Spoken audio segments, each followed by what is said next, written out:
She's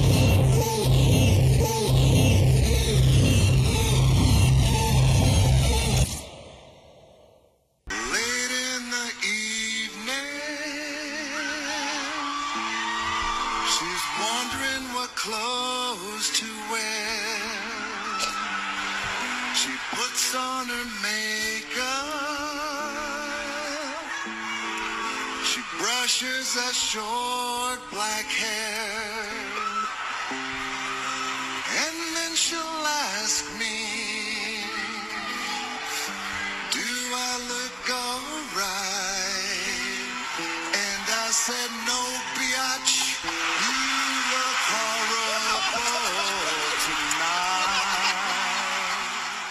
Welcome, everybody. This is the No Politics Wrestling Podcast.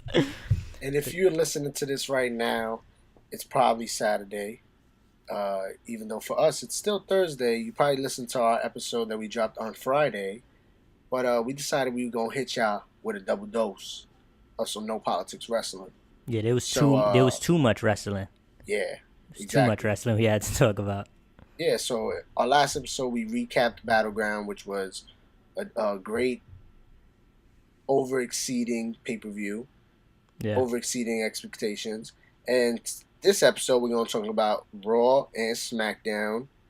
You know, shit was popping off. We had to figure out what was going to happen after, Braun Strowman interrupted last week's main event.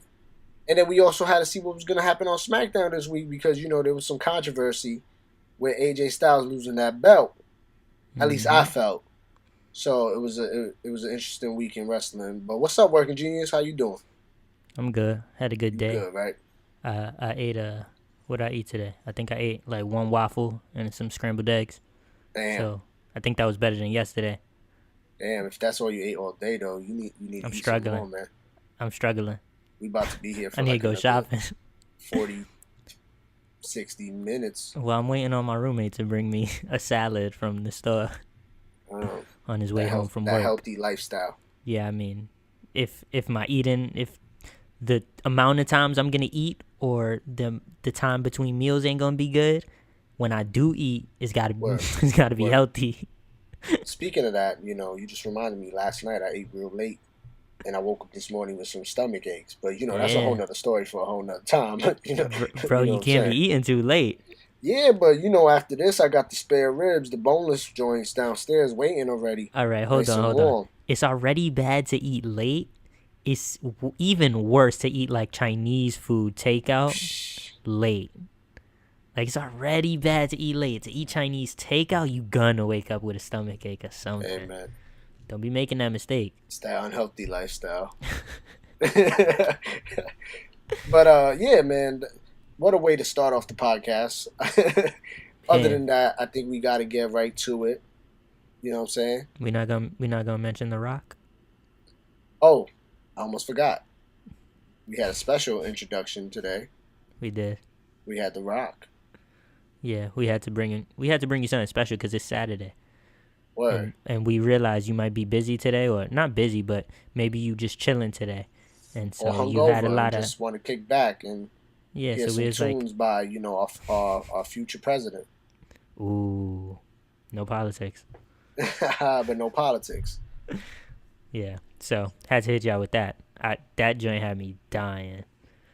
Oh yeah, that's a classic, man. I remember that night. It's so crazy because like. I can't remember anything. Like there are few things that are happening in wrestling now or recently that were as entertaining as that.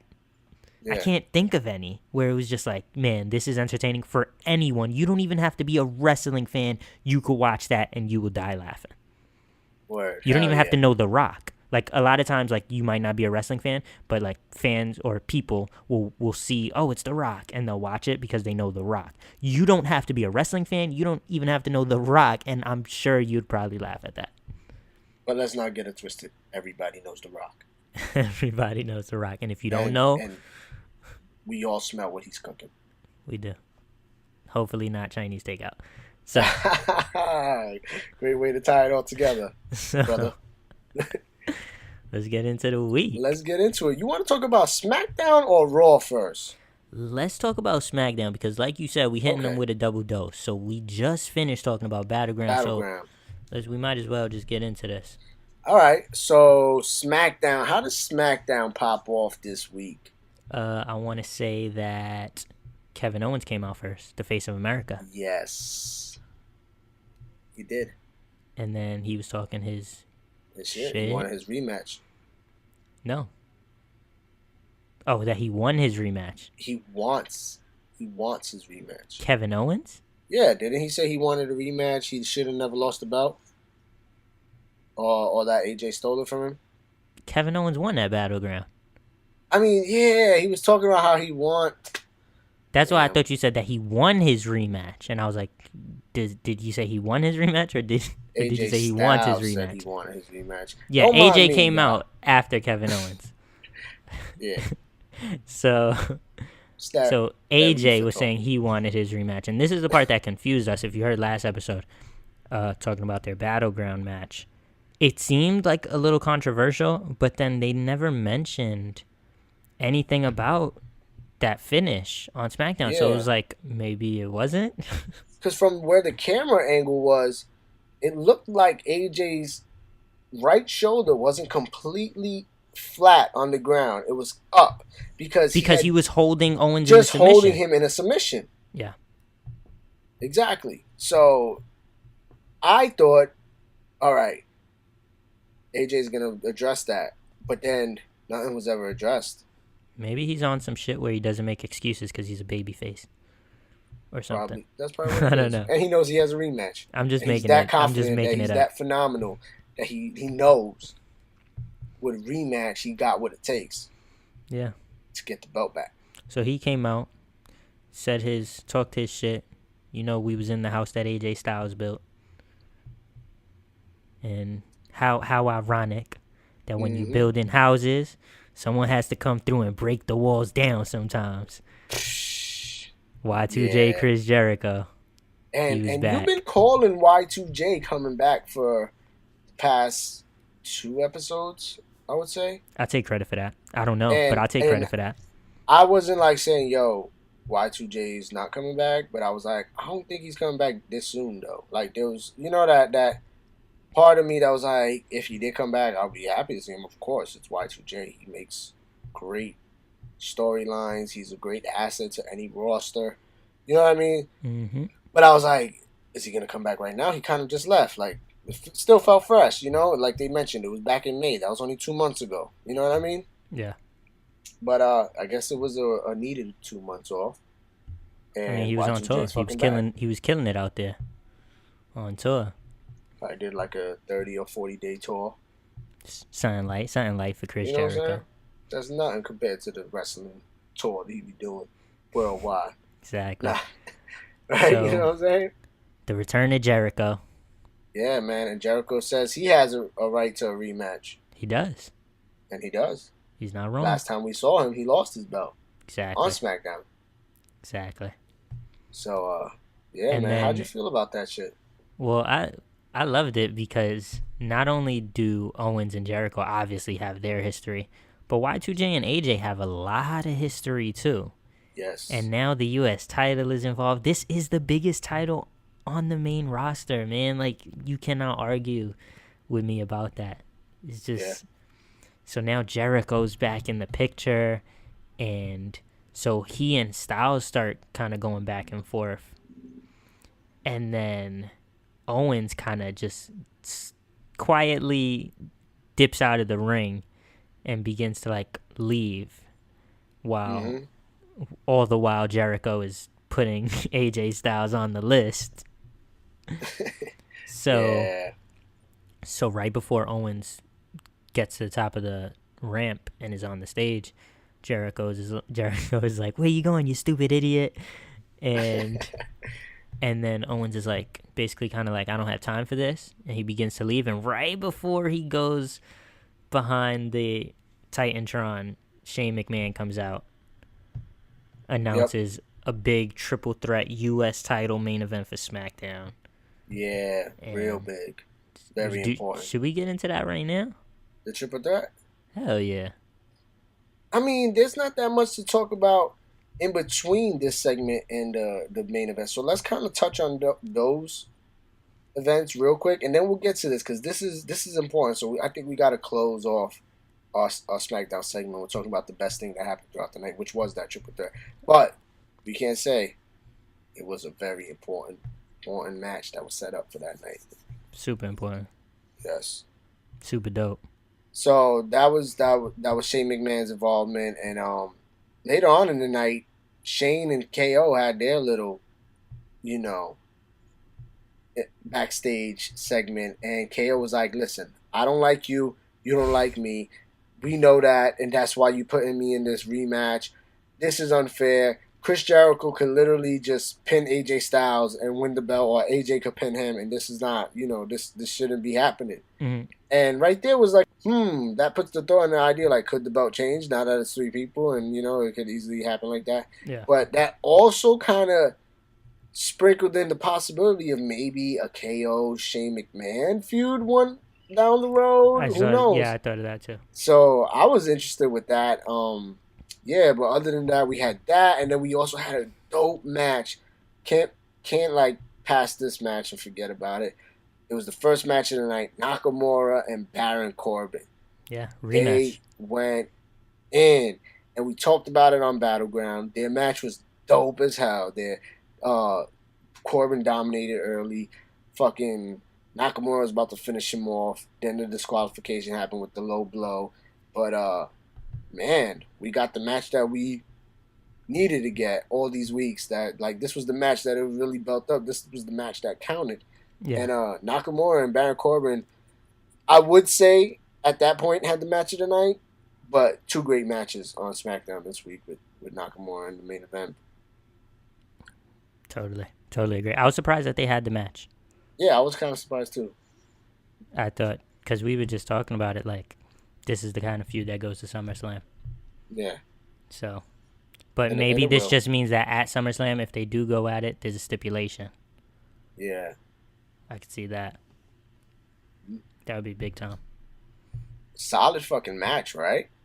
I dug it. I don't remember all the parts of it. I do remember when Shinsuke was making his comeback at the end. He hit Corbin with like a knee to the back of the head.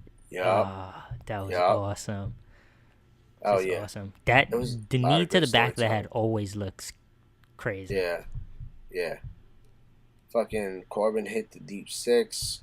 Man, that move is just beautiful. Corbin looked real smooth in there with Nakamura. And Nakamura, man, fucking, he's really the king of strong style, man. And he, even though he can't do it the way he did in Japan, it's still his style in WWE, which is dope. Even if he had to, tweak it a little bit, it's still strong style, and it's dope. I might be mistaken. I don't think it happened in the Battleground match though. So I think it was in the SmackDown match. Corbin was like, he stole like Nakamura's knee strikes when Nakamura was on the mat, right? I don't remember at all. You know how like when the person is like laying on their stomach on the mat and Nakamura kind of like is driving his knee into their midsection? Yeah, like Nakamura did it on SmackDown with fucking, he was hitting him with knee shots to the head. Yeah, well, Corbin, I believe he did that to Nakamura during the match as well. I didn't even peep where that. He was like stealing his knee strikes and stuff while he was down. Wow. So it was kind of cool. But yeah, man, like I said, I give him his credit. He's gotten a lot better, Baron Corbin, and I'm really impressed with his work as of late. But all in all, Nakamura got that W. For sure. And it kind of set something up for later on in the night, which makes all the sense. Okay, yeah. And so the next I guess thing, we could get into that now. Well, the next thing was that Jinder Mahal had to come out. He wanted to come out and demand a SummerSlam opponent. Yep. And I mean, I don't know what you were thinking. I know what I was thinking, and I just thought it was so obvious. And I think we spoke about it not on last episode, which dropped yesterday, but on the Battleground predictions episode 4, I believe. Yeah. I said that Cena could win and then could beat Rusev and then challenge Jinder. Yeah. Yep. And so Mahal that was exactly comes out. What you said. Mahal comes out to demand an opponent, and I even put on our Instagram at No Politics Wrestling. I said Mahal demands a SummerSlam opponent next. We're all expecting Cena, right? I just thought it was just super plain as day. So. And exactly what happened. Cena came out and said, "Hey, I'm next. I'm gonna kick your ass." But I respect you. But I respect you. Yeah, I respect you. He was like, I can tell that you really want that belt. You're the 50th champion. You know, you got a lot more, you know, that on your shoulders, you know? Yeah, he said he respects the fact that he'll do whatever it takes to hold on to that title, that it means that much. It means that much, yeah. That was cool. Like I said, John's a man of his words. Like, as much as on our last episode, the Battleground recap, that I trashed his match with Rusev because I picked Rusev to win, I did, on episode 4, I gave him mad props about how good he is with his words and on that mic, and he just shows up. He's been showing up for the past 15 years on that mic. You know what I'm saying? For sure. So, it is what it is, man. But the interesting shit was that after he claimed that, Daniel Bryan came out and was like, "Not so quick, homeboy. You know what I'm saying? We may be brother-in-laws. But I don't like you that much. But I still don't like you that much. Come in here and call shots." He said, "You got to earn stuff around here," which, you know, John Cena's all about earning it. Yeah, but at the same time, he does just come in and call shots. So. Well, you know. But I'm glad D-Bry did this. Vince McMahon's adopted sons, you know, so. For sure. I'm glad Daniel Bryan did this, though, because when Cena just kind of came in and said, "I'm challenging for the title at SummerSlam," like, all you did was beat Rusev in a flag match, my G. Like, relax. That's all it took. And I just thought it was crazy because, like, why wouldn't anyone else have a claim for the main title? Yeah. You know what I mean? Yeah. And so it also reminded me of Reigns saying, like, "I'm the number one contender." Yeah. Like, but this time SmackDown did it right. SmackDown did it fucking right because they always do it right. Well, not always, but. And Daniel Bryan announces next week on SmackDown, John Cena versus Shinsuke Nakamura for the number one contender match. First time ever, you know. First time ever. And we've been talking about this for a while, too. Of course, they had to call it a dream match. But of course, it really is. It actually is. It really but, is, like, I hate when they, like, you know, always the call best part about it all, match. Though, is that this dream match is going to take place on SmackDown. And that's what SmackDown keeps doing. Baron Corbin, Nakamura. It's pay-per-view. It should be spotlighted as, all right, this should be where we should get the most looks. Mm-hmm. But it ends up in a DQ. Okay, this is going to continue. Then you get the match 2 days later on SmackDown, live television, free, and they get the rematch already. And there's a clean finish, clean win. You know what I'm saying? Nakamura basically stakes his claim like, okay, I'm done with this. I took care of him. And Daniel Bryan sees that, says he deserves opportunity to be able to challenge for the belt. John does as well, so we're going to do the number one contenders matchup between them. But this is where I say that Baron Corbin ain't going to let that shit rock. Absolutely. And that's where their feud still has the opportunity to continue to SummerSlam. This match isn't happening. Right? I don't think it's happening. First of all, Cena is going to face Jinder at SummerSlam. I can't see Nakamura versus Jinder at SummerSlam. Yeah. Can't see it. I can see Cena and Jinder at SummerSlam, right? Now, there's also a place where you can say, okay, Nakamura, there's two ways they can go with this, okay? Here's me thinking. Cena versus Nakamura. Nakamura wins, maintains his undefeated streak, goes on to face Jinder at SummerSlam, beats Jinder, Corbin cashes in. Because Corbin, of course, would cash in on Nakamura. Yeah. Right? There's that, right? I don't see that. That's not the way I think it's going to happen, but that's one route. The number 2 route I have in my mind is they're not going to have... You could say the match starts, Corbin costs Nakamura at some point, Cena pins him and wins. They don't want Cena to win that way. They don't want Nakamura to lose his undefeated streak that way. You know, I just don't see it, right? So this match, in my mind, the second route you go is that this match does not kick off. because Corbin attacks Nakamura backstage or something, and then Nakamura is like brutally injured till SummerSlam. We talked about how the best way to keep Nakamura his mystique and the fact that he should only really wrestle on pay-per-views and maybe on a few SmackDowns. But the way to keep him off, and the way they always do it, is they always have his opponent injure him. Yep. So if you injure Nakamura and he's off TV till SummerSlam, not only does that set up the Corbin-Nakamura match at SummerSlam, but it keeps Nakamura out so that Nakamura never even gets to face Cena for the number one contender. So that just doesn't happen. Yeah. So, because if Nakamura is just out for a week, then technically he could just come back the next week and face Cena for the number one contender again. So, I think it's either that, Corbin takes out Nakamura, match never kicks off, and Nakamura is injured. And then it could just be that. Or they could even take it a step further, which is me I'm just still thinking and spitballing here. After Corbin takes out Nakamura, Corbin is like, well, Nakamura's not around, maybe I should be number one contender or something, even though it makes no sense because he has the Money in the Bank. But Cena's the type to be like, you know what, I respect Nakamura. I ain't going to let you do him like that. I'm going to face you one-on-one. And they have a little thing. Because I could see Corbin and Cena having a program down the line.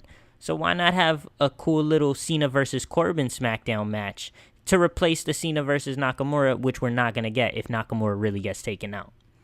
Well, my whole thing is if Nakamura does end up getting to the match and he does win, he beats Jinder and then Corbin cashes in. Or, like you said, he gets taken out, Cena somehow gets his number one contender match. He ends up losing because you have the Singh brothers, you have Great Khali, who wasn't on Smackdown. Okay. You know what I mean? And maybe Great Khali might be one of those dudes like, well, that has that mystique, and like a Brock Lesnar that has a limited appearances, but like it's like you never know, will he show up to help and assist Jinder? Like it's a mystique, a mystery, you know? Yeah. But and then if Cena loses, Jinder retains, does Corbin still cash in? That's the question. I don't know. I don't think so. I don't think so, right? And even if Cena wins, like, I don't see Corbin cashing in either. I can see Cena winning, and then I don't know. I could see Corbin cashing in on Cena, to be honest. Yeah, maybe, because the thing is, like, then that would mean his 17th reign is another short reign. Yeah, just like how, I wouldn't like that. His 16th reign is, and it seems like that's the route they're going to go, though. And as much as I'm like, damn, like, that kind of discredits the reign. It discredits the reign a whole bunch. Yeah, so I don't know, man. They're kind of in a good situation because they got a lot of options, but then they're in a bad situation if they really, like, fuck this shit up. I also have a third route that I just thought of. Corbin takes out Nakamura. Cena doesn't even have a dispute with Corbin, because in the second route I mentioned, Cena has like a little dispute with Corbin after he takes out Nakamura, just to kind of, because of course Cena's the type where he's like, I respect Nakamura, you know? Yeah. So he'd want to stand up for him, because they're two baby faces.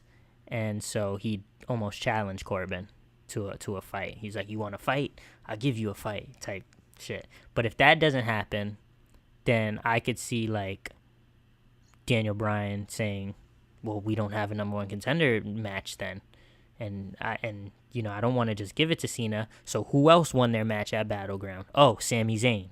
And you know what we've seen before? We have seen Sami Zayn versus John Cena before. And that was the match, U.S. title open challenge, where Sami Zayn hurt his shoulder and still wrestled the whole match. He hurt his shoulder before the match even started, during his entrance, still wrestled the whole match. It was an incredible match. I could see them doing a Cena-Sami Zayn, for the number one contender. And just to give us a match, just to give us a nice match, and that would be a dope match. So there's a bunch of routes they can go with it.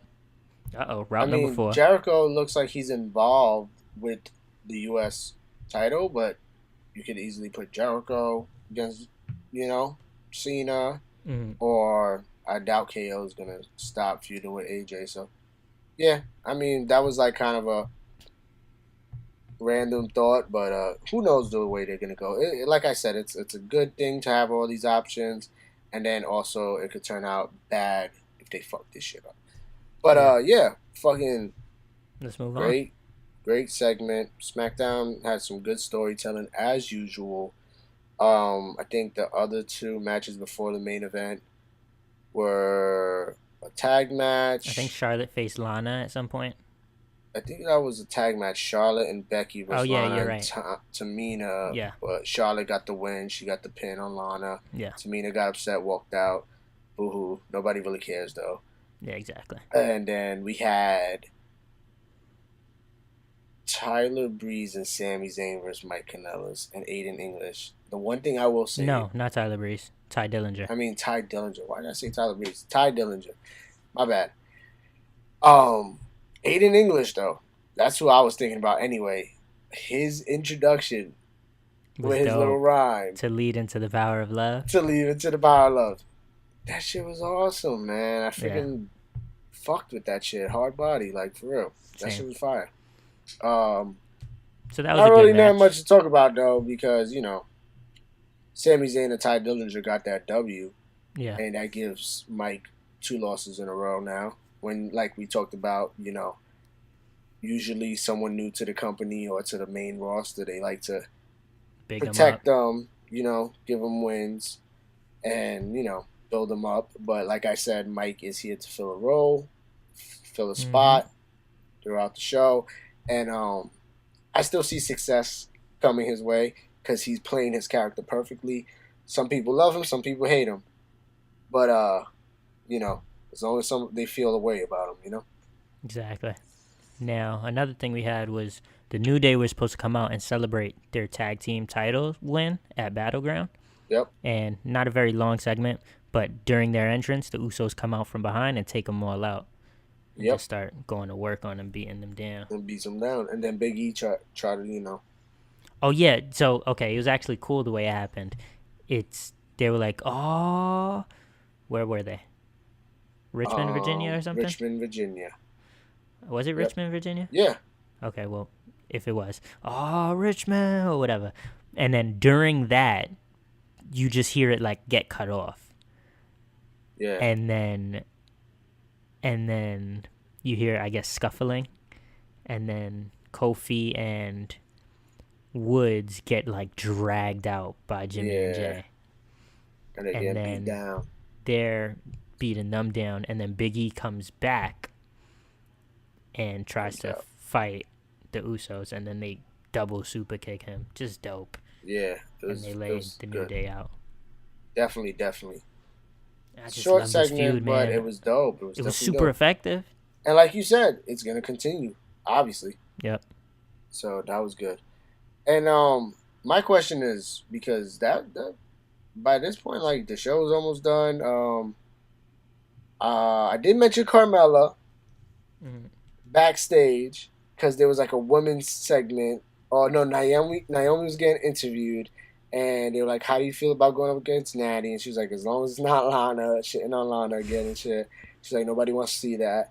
And then I think Natty said some shit. She was popping off on her, and Naomi was like, "Yes, you too stuck in the dusty, dirty ways of the dungeon and shit." Oh, yeah. That was cool. I like that. And then after that, though, my girl Carmella came through with the Money in the Bank knocking on it, the briefcase, like, hello, is anybody there? Yeah, me and my Money in the Bank, you know, like, briefcase, or my contract. We just, you know, watching the landscape and just know, like, I'm here. And when you least expect it, like, I'm coming. That shit was awesome. Love it. And then that was pretty much it. And then we had our main event, right? The triple motherfucking threat. I know you've been waiting to talk about it. I was gonna tell you to talk about it. What is there to say though? We could talk about it together. Come on, let's just talk about it together, man. Because, man, this match was a fucking amazing match. And what do you expect? Fucking Y2J, the phenomenal one, and the new face of America, Kevin Owens, fucking will end this match. And they always fucking show the fuck out. Yeah, man. This was... Yeah. I don't even remember it. I just remember enjoying the hell out of it. I remember this one part, which was dope. When Chris Jericho went for the lion Salt. Ooh, yeah. And fucking KO just clipped his legs and boom, he dropped. Awesome. Oh, fucking dope. Oh, no, which reminds me of this part is when AJ Styles was going to do a springboard and Chris Jericho does his thing where, you know how he runs to the ropes, bounces off of it, and then like drop kicks someone who's standing on the apron? Yeah. Well, he did that while AJ was like on top of the rope springboarding, and then AJ just sells everything so beautifully, and he just kind of like lands on the top rope and bounces, and then bounces outside the ring. It looked dope. Yeah. Great fucking match. I mean, KO looked like he was gonna get that W on Chris Jericho. He hit him with the frog splash. He hit him with the power bomb, which Jericho kicked out of. Word. Which I was surprised.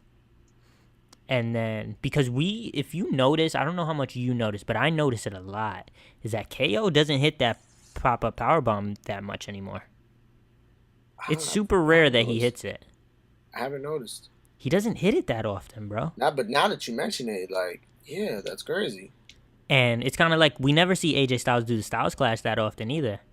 Yeah. Which is dope, though. Like, it preserves it a little bit. Yeah. And then, so then he kicks out of the power bomb, so Owens goes up to do the bullfrog splash, is what they call it when he does it. Because he's so huge. Yeah. And he when hit he it, lands, right? He hits it. But then Styles AJ jumps in, rolls him out the ring. Yeah. And fucking just gets the quick pin. Which is kind of exactly what they foreshadowed earlier when Owens was like, I don't even have to be involved. Yeah. And then AJ gets the belt right back. And it sets up a rematch for next week, right? Yep, because Owens versus It didn't Styles. end there. KO ended up grabbing the mic and like flipping out and saying, "You fucking cheated," and he didn't say fucking. He didn't curse, of course. He cheated. And he wanted to say, "Motherfucker." I had to let the listeners know, I fucking like, hate because Chris then Jericho. they would be like, he it's wanted not PG. To say, you know, but basically he was like, I got my rematch clause, and I'm gonna invoke that shit next week. Yeah. So that's how SmackDown ended. Solid fucking match. I mean, not only match, show, episode. Yeah. You know. And like for me, it's always like, I always love when SmackDown does that, like maybe 2 or 3 matches, main matches, bunch of storytelling, and they fucking kill it. Yeah. You know? It'd be feeling like NXT extended for an hour. Word. So, I wanted to mention, because I mentioned it when I posted our Instagram caption on our page.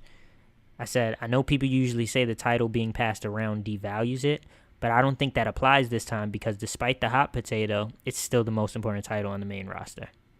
Definitely. So, and then I said, AJ probably shouldn't have lost it on Sunday, though, but it did give us this great main event, so I ain't mad at it. Facts. So, and then SmackDown next week, like you mentioned, Shinsuke Cena is set up. We don't know if it's going to happen, but it's set up, and then Owens and Styles for the title. And no fashion files this week. So whoever got the fashion police, I love that they could keep them off TV, but it actually means something. Yep. You know, so that was, they didn't do anything, and it was well done. Exactly. That being said, though, we still have Monday Night Raw we got to talk about. Which Monday Night Raw wasn't that bad either. There was a few solid matches. I thought it was dope too. Word, right? Off the back, you know, they started off with Kurt Angle. Kurt Angle talking about he needs to decide who's going to be number 1 contender. And he was like, and the person I've decided is, and then Braun's music hits. And so it kind of sounds like he's like, it's better be me or else. Exactly. He said, the name you better have been about to say my name, whatever he said. Yeah. But he's like, the next words out your mouth better have been Braun Strowman or else. That's what he said. He nailed it. Good job. And then fucking Samoa Joe came out. Yep. Samoa Joe was like, listen, I'm gonna be the number one contender. I got the Beast's number, which technically I don't know. They kind of Brock got the match. He got the W in the match, but Joe gets him outside of the match. So it's an even playing field right there. But then one thing also Braun said was, "I better be the number one contender because unlike the two guys that were in the main event last week, I won my match at Fireball. Great Balls Fire, I mean. Fucking yeah, exactly. Shout out to Fireball. Shout out some wild nights in college. But yeah, exactly. He's the only one that actually won his match. That's why I did not understand, and that's why it bothered me that Reigns was like thinking, this is me. I should face Lesnar. Like, what claim does Reigns have? He has done. At least Joe just lost his title match, but he put up a hell of a fight, and you could say that in itself is more than most people do against Lesnar, and that in itself is worth him getting a rematch at the title, right? Reigns hasn't done anything. He didn't even win his match at Great Balls of Fire. Bro, but even seeing Joe step up to Braun was like, ooh, wow. Joe can go with anybody. Because he was like, our paths haven't crossed, but you don't want to cross mine. Oh my he was like, you don't want to cross my path. Somehow, some way, by the luck of I don't know what, you dealing with Roman, me and you haven't crossed paths. Like, so I was like, yeah, go Joe. Do your thing. You've been killing it on the mic. Show these people why you deserve to be there. Exactly. You know what I'm saying? For real. And then, of course, Reigns had to come out and be like, nah, I want to be the next one. I'll be Undertaker. Man, that was like 8 months ago. Oh, man. Yeah. So that's... And then what does Kurt Angle do? He says, all of you, Fatal 4-Way. Yep. And which we kind of surprised talked me. about whether that was going to happen. I was like, I kind of don't want to see it because now this means in some parts of the match, Braun's not going to be, Braun has to get probably taken out at some point. Like, what happens? This is going to be crazy. Joe's going to carry this match. Yo, two big dudes like Brock and Braun, and then you throw two fucking Samoan beasts like Roman and fucking Joe with these two monsters. This is just going to be havoc. Havoc in a fucking match. That's what I wrote in the character. I was like, this is going to be mayhem. Word. Like, I don't even know what kind of storytelling they're going to do with Braun and Brock in this match. I know Joe can do storytelling with anybody. Yeah, I feel like if Brock is going to get taken out at some point in the match, because a lot of times when Brock is in like triple threat matches or fatal 4-way matches, there's a spot where Brock goes through the announcer's table or something, to keep him out a little bit. And then you definitely have to do that with Braun, it seems like. So that's why I feel like if there's going to be at least like one constant in this match, it's Joe. So Joe's he's going to have to put in some work. And he always does. He puts in the work all the time, every single time he's in that ring. So I ain't worried. But I think like Joe is going to really show his shit again. If you didn't know. Joe needs to have that belt, man. He needs to. And what were you telling me early in the week? Because this is so big time. Well, first of all, let me say this, and then I'll let you rock. No, the reason remind me what I was saying. I got you in a second. The reason that the Fatal 4-Way kind of surprised me is because I believe 2 episodes ago I was talking about how, I can see them doing the Fatal 4-Way, but it would just be better to get Braun in that ring on a singles match with Lesnar because Joe has faced Lesnar in a one-on-one singles. Reigns has faced Lesnar one-on-one singles. So get Braun in there to have one-on-one singles. And then maybe next time the title is defended, then you have a Fatal 4-Way with all of them. Because they've all had their little singles shots with Lesnar. Now, but it is a Fatal 4-Way, which was the other route I thought. But I didn't want that to be the route. But it is. So now, Fatal 4-Way, we're not going to make our predictions and nothing like that. No, not yet. Even though I already... Of course. But that's why it kind of surprised me. But with it being a Fatal 4-Way, does this mean like this is the chance where Brock doesn't have to get pinned and they take it off Brock? Are they ready to take it off Brock and give it to someone else? And I think this is a prime opportunity if they want to because, Brock is a part-timer. And so this would be a good way to put it on. I think Joe should have it, personally. I think so. But now what I was talking to you about... One of my points was that they This probably is exactly. want the belt back on television in people's eyes. Like, okay, it was gone for a while, but let's not forget, this is our belt. And there's going to be someone here to show up with it week by week. So... That wasn't it. That wasn't the point. You failed the test. Okay. What else was it? What did you mention? I mean, you're a big fan of the UFC. What were you telling me about? Did I mention that on the episode, or did I just mention that? You mentioned that to me, and that's why I'm telling you. Mention okay, it on okay. the I thought you were referring to the episode, because I know on the 2 episodes ago on the Battleground Prediction, I did mention that. I don't think you did. I said, there's a possibility maybe Brock might lose it, because you never know. Because he's still with the UFC thing. But I'm talking about what you told me, specific details about John Jones and what John Jones said. But then I don't know if y'all follow UFC, but let him know. Well, first I had mentioned to you was that, John Jones called out Brock, and before John Jones called out Brock, there was a rumor going around that Brock had entered himself into UFC drug testing. For like steroids and performance enhancement drugs, because if you're gonna fight, you have to at least have had a previous, I think maybe 4 to 6 months where you've been tested before you're eligible to even compete for the UFC now. So Brock had retired, so he was taken out of that cycle of testing, and now that he's gonna come back, if he does want to come back, he has to unretire and go back into the cycle. And John Jones has been calling him out. And I said he can come back probably if he lost the belt at SummerSlam. He could come back Royal Rumble eventually. And if you think about it, they said November is when he wants to fight, which would be at Madison Square Garden. And that would be 3 months after SummerSlam, and it usually takes 3 months to train for a UFC fight. So there's a whole bunch of possibilities here, and that would also be in the same schedule where he would be able to come back and do Royal Rumble. Exactly. But here's another twist that I didn't get to talk to you about. Now that we're on the topic of Brock and the UFC, he was suspended when he retired, and he still owes 6 months to that suspension.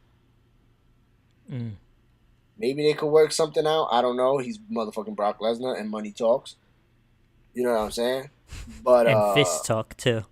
And he's a scary dude. So, but 6 months would push you way past November. Mm-hmm. So I don't know how. I mean, it'll put you in like February, right? Yeah, around there, February or March. Well, I just wanted you. Go ahead. By that time, it'll be WrestleMania season. I don't see him being able to fight. Vince McMahon's not going to let that happen. Yeah. After WrestleMania, definitely. I just wanted you to shed some light on that because, not many people might know about that, because that's more UFC. You got that knowledge from following UFC. So I wanted you to, sprinkle that in, because that's some no politics insight. Real quick, just my opinion. If John Jones did fight Brock Lesnar, I think John Jones would destroy him. Brock Lesnar does not like to get punched in the face. I understand his wrestling is top level shit, but John Jones is one of the best takedown defenders in the UFC in history. So, and with his young, just athletic, mind and how creative he is with his strikes, I think he would just hit Brock with some shit that Brock wouldn't be able to handle. And he just turned 30, he's in his prime. But yeah, I just want to say that real quick. I still love Brock as a wrestler though, so I think he should stick to the WWE thing. I don't even think he should go back to UFC. But money talks, like I said. So yeah, quick thoughts. Look at us. Look at no politics wrestling. Going into some crossover with MMA and UFC. Word. Nah, but yeah, like I said, I just wanted you to hit them with that in case people ain't know, because I feel like if you're super into WWE, maybe you're not into UFC at all, you probably wouldn't know that. And that affects the timeline of WWE because Brock's schedule is super important to the title and what's going on. So exactly. So we could keep it moving. Great way to bring it back. Yeah, we could keep it moving. What we had next? So what else we have for the night? We had, I know, Finn Balor and Samson, didn't we? Finn Balor. I think that was the first match of the night. Solid match. Yeah, that was a solid match too. Nothing major to talk about. It's the usual. Finn Balor looks good. Elias Sampson, I will say, has been looking good too with his matches with Finn Balor. For sure. But the big part that we took away from this match was at the end. Man, the end was well executed. Hell yeah. I loved it. Kick your shit. All right, well, I believe Finn Balor hits Elias Sampson with the coup de grace. Yep. And he's about, like, it's over. Like, he's shown that, well, I'll talk about that after. But before he goes for the pin, lights cut out. And when the lights cut on, Bray is just standing there with Balor, like, over his leg, just staring at the camera. And then, boom, Sister Abigail. Yeah. And it was dope. Very well done. And the thing I liked is, which I was just going to say 2 seconds ago, was Finn Balor and Elias Sampson. They've had this feud. It didn't go to pay-per-view, which is fine. Mm-hmm. You know, they still had a very good feud, and they never had to go to pay-per-view. Like, a pay-per-view even happened where they weren't on the card, even though they were feuding. So they had a solid feud. Didn't have to take it to pay-per-view. Because if you do take it to pay-per-view, think about this. Do you know how often we see, like, wasted kind of matches on pay-per-view sometimes? Where it's like, I mean, why even have this on pay-per-view? It's like, where we all kind of know. It wasn't on pay-per-view. The kickoff show for the last pay-per-view for Battleground. We didn't even talk about that because it was wasted. Yeah, so I thought it was kind of, now that this feud seems to be just about over, and the reason I say it's just about over is because Finn Balor hit him with the coup de grace and was going to finish him with the pin, and it was going to be over. It basically showed that Balor finally got past him. Yeah. Didn't have to go to a pay-per-view. Didn't have to waste a match where we all know Balor's going to beat Samson at a pay-per-view. So, and now that's finally over, and you utilized that well. You kept Balor occupied pretty well. You made Samson look strong. Balor finally got past him and shown that he is actually better. And now you get right back into the Bray Wyatt-Balor feud. I thought it was very well done. Yeah, man. Bray fucking took him out, and Bray fucking did the freaking spider crawl thing, all creepy and stuff. That shit was awesome. I look forward to Bray Wyatt and Balor's feud. I've been looking forward to that. That's why I was like befuddled when they didn't. You know. Do you say befuddled when you around your boys? Yo, shout out to Tax Stone. I got befuddled from Tax Stone. That's one of his slogans. Befuddled, beloved. Did you actually? I'm befuddled. Yeah. That's I funny. Literally did. I mean, because I've obviously known the word befuddled. You know, I've heard it before. I've used it in very rare cases. I just thought it was funny, so I decided to like fuck with you and just be like, "Yo, you say that around your boys?" But wow, I didn't know that. So that's what's up. Shout out to Tag Stone. I can't even take full credit for that. Your boys use it around you. Word. Apparently, that's how you picked it up. But yeah, man. So I look forward to that. What else we had? All right, I just wanted to mention this quick. We don't have to go through everything, but Cass had a match with Enzo. Cass beat down Big Show last week, so Enzo was like, I got a plan. I'm going to bring the fight to Cass. And then Cass, messed up Enzo. And then Big Show kind of comes out. And as Big Show's approaching the ring, I just wanted to mention this part, because Cass grabs Enzo, and he's just like, I'm gonna, if you come into this ring, I'm going to snap his neck. Yeah. Like, and I just couldn't believe it. I was like, did he just really threaten to kill Enzo Amore on live TV? Word. Just mad funny. I mean, crazy. Shout out to Cass, man. Shout out Queens. Shout out Enzo. He's like the sneaker king in the WWE. I will forever fuck with him just based off that.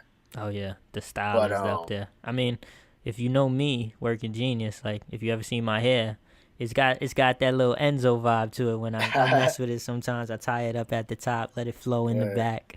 Word. So Enzo inspired that. Dope. Shout out to them. I love this feud. I mean, they haven't really dug too deep into it because, like, does Enzo even really have a shot at Cass? Well, But I no, it's love just gonna be the Enzo's. Big Show and Cass thing. Yeah, I love Enzo's dynamic with Big Show now. Like, he's trying to, Love it. like, what's up? Like, yo, we cool now. Like, Love you it. know what I'm saying? And And they I keep love the putting Big Enzo with Show. the big dudes, Yeah, And Big Show too. That brings that gives him something to do now. I think absolutely. probably when he had his match with Braun, we were questioning whether that would be the last match we would see Big Show in. Yeah. Remember that? So for him to now be back involved as like in a main storyline, because this is a main important storyline. This is the breakup of one of the best tag teams that were, For going sure. on For the sure. main roster. So that's what's up. That's good for Big Show. Love that segment as well. Next up, Bailey and Sasha had Bayley a number one and contender Sasha. match to I'm gonna let you become. talk on this one. I saw the finish to this, but I didn't get to see the match. I was Got you. I don't know what I was doing. Got you, bruh. All right, so I'm gonna make it quick. Bailey versus Sasha for Alexa Bliss's number one to be number one contender to Alexa Bliss's title at SummerSlam. There was a segment like sometime before the match where Sasha was kind of like, I can't wait to get my shot at SummerSlam, and Bailey's just like, you still have to go through me, like, and Sasha's like, oh yeah, kind of like such an Brushing her afterthought, off. and Sasha was kind of like real, a lot of attitude, a lot of sass from Sasha, that's her boss side coming out, and they had a dope match.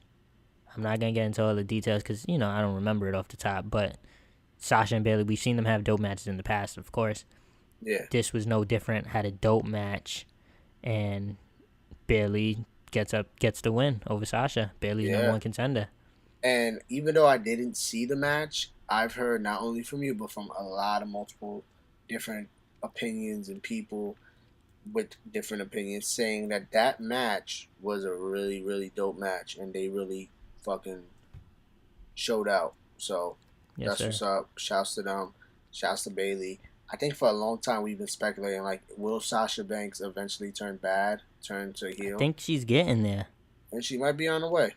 Getting there. We just gotta stay tuned. So Bailey versus Alexa Bliss at SummerSlam kind of surprised me because I've been saying Nia Jax. I thought it was like so clear. It's gonna be Nia Jax versus Alexa Bliss because they've been pushing it off for so long. Similar to how I thought it was gonna be Charlotte versus Naomi, but maybe they're pushing that even further down on both sides. So, but we're gonna keep it moving. The Revival versus the Club. Just want to mention. Well, this actually, quick. before that, Go ahead. Jason Jordan had his Raw debut. Oh shit! Yeah. Jason Jordan, Kurt Angle's son. You forgot about Kurt Angle's son? I mean, Kurt Angle didn't even know he had the son, so like, cut me some slack. But we talked about this personally, and we were saying how Jason Jordan had kind of like this mean streak to him, like in a subtle way. Yeah. Like he's like, yeah, I'm good. I'm Kurt's son, and at the same time, he was like, but I'm that damn good. Like it's true. Like a Kurt Angle, early Kurt Angle like style and personality. Which, yeah. Yeah. I believe I said to you that because I noticed that little bit of like that anger coming out. Yeah, like almost like I know I'm better than you, Kurt Hawkins. Like it was a little arrogant. It was a little arrogant too. Exactly. It was a little arrogant. Like those cross faces were kind of brutal. So it was a little arrogant, and to me, well, let's talk about his finisher too. It's very similar to Eric Young's. Like his neck breaker that he does, where he kind of throws him up, and then it looks dope though. But Jason Jordan, I said to you through text, I believe, that it would be so cool if Kurt Angle is like seeing, because they showed Kurt Angle watching the match, a few times, like just with a smile across his face. He's so excited about his son, and so I think it would be like a brilliant little thing to have like Kurt Angle wanting Jason Jordan to be such like a stand-up, beautiful person, and like outside of the ring, that's what Jason Jordan is. He's like so nice, always smiling, because he has that smile too, Jason Jordan. Yeah. So like looks just like the nicest guy, but then like in the ring, he's like low-key dirty. Like I think that would be a dope thing to play off of, and where like other people are almost like, Kurt, your son, he's been like, he's he's too much or some shit like that. Where like, yo, and Kurt he's could be like, he's but cheating. it's that competitive nature that's in his blood. Yeah, but Kurt, I almost want to see it like Kurt's in denial. Like, no, it can't be. This is my baby boy. Like, this is my son. Yeah. He's just such a nice kid. He's such a sweet kid. Because that's what Jordan shows off, outside his the mom ring. didn't raise him that way. Like, So I think that would be a cool little thing to do. We'll see where it goes. But so far, I definitely liked it. Yeah. And now we could get to the Revival, which was next. They had their match with the Club. And this was a dope match too. I saw this match. Man, I love what they just been doing with the whole Hardy's Club Revival. and Revival triangle. Exactly. Yeah. Having them all mix it up.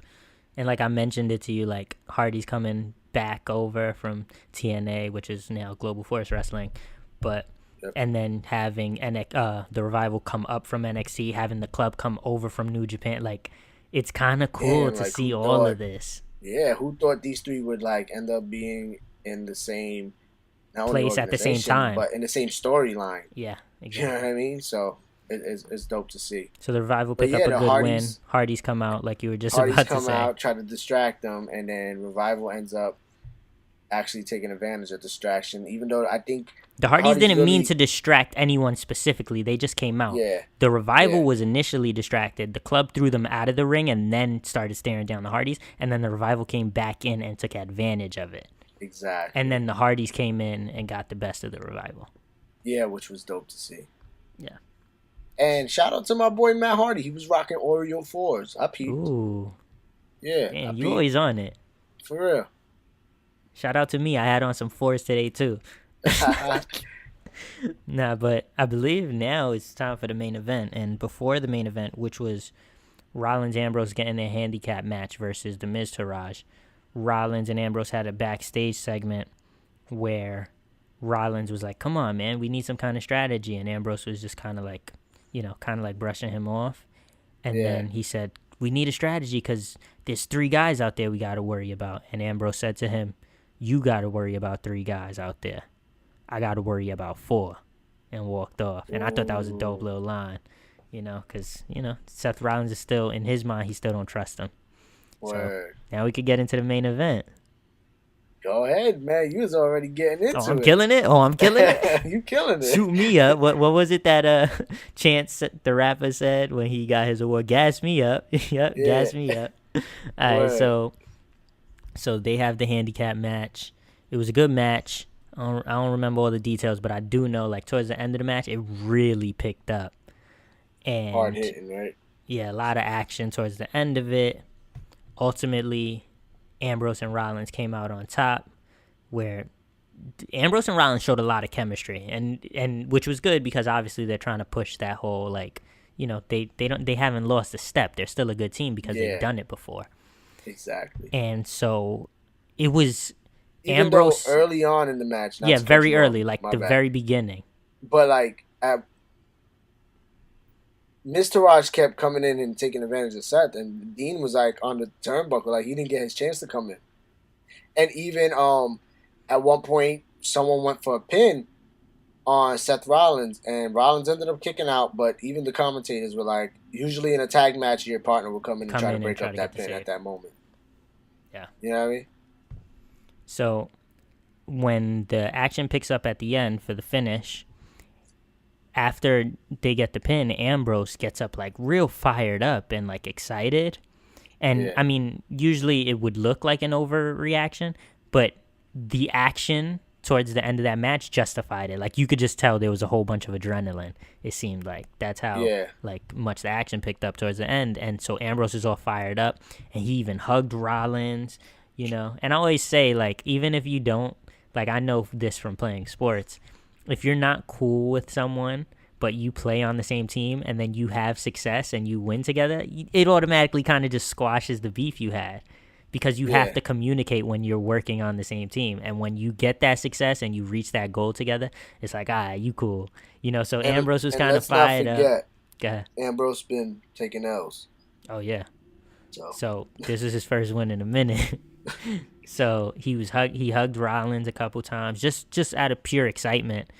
And Rollins is just kind of staring at him, celebrate, because Ambrose is kind of going off. And then Rollins, I guess he's like trying to gauge him. And then Rollins like calmly puts his hand out for the shield, fist.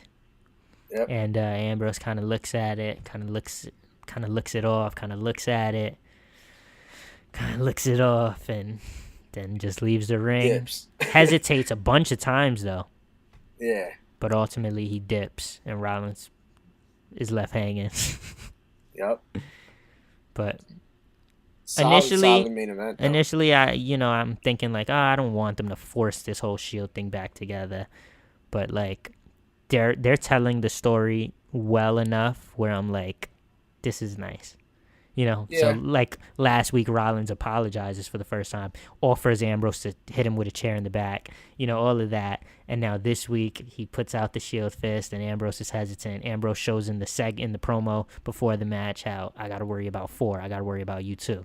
So I like the storytelling of this. So initially, I didn't like it, but they're telling it well. Yep. Well said. I need some damn water.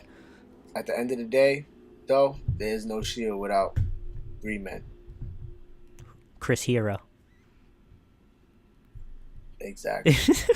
that's the third one. Original.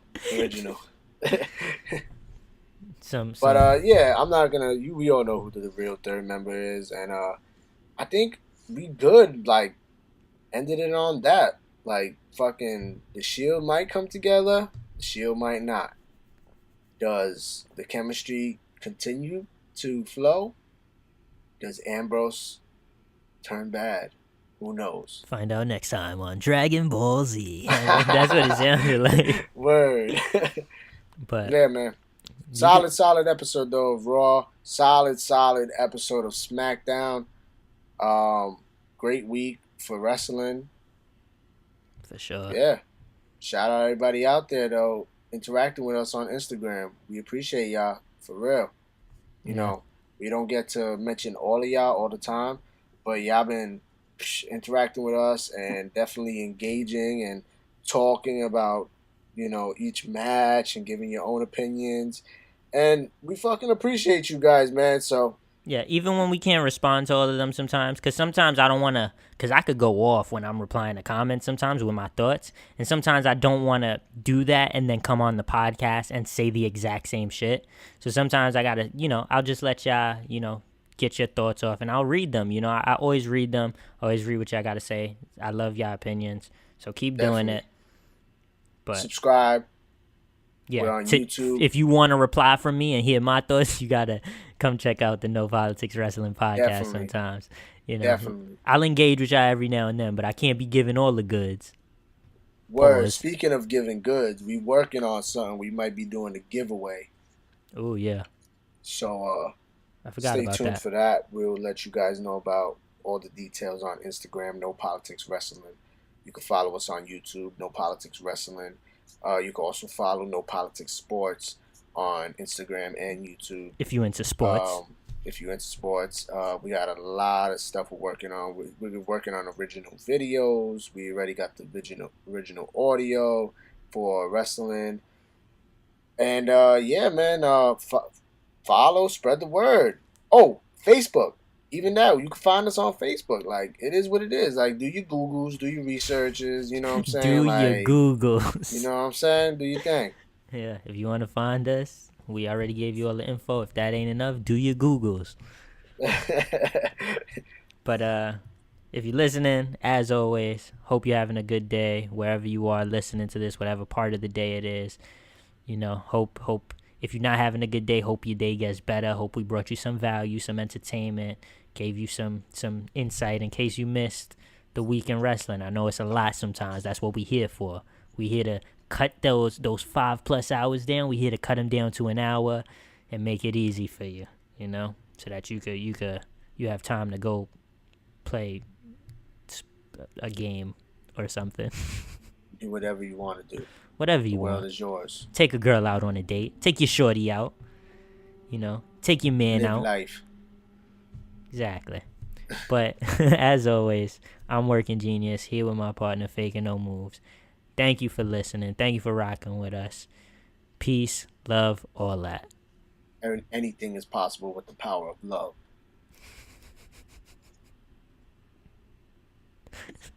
Okay, bye. Peace.